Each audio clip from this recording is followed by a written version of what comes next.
Tijahaw, ako pala si Anne, isang OFW dito sa Taiwan, and for today's video guys ay nagluto po ako ng egg tofu.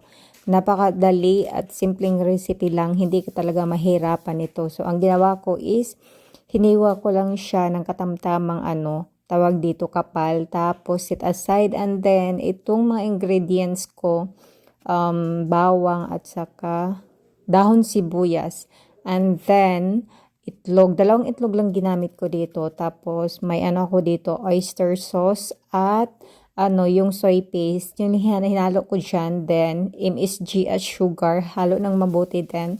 Ang una kong ginawa is prito itong tofu. Tapos yung hindi masyadong hindi masyadong tawag dito, brown talaga kasi lagyan pa yan ng itlog.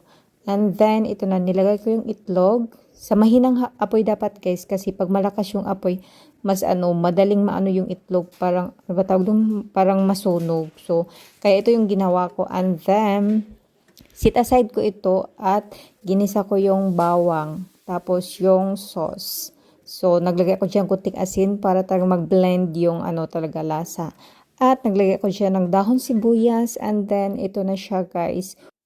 Masarap talaga to, kaya tara kain po tayo.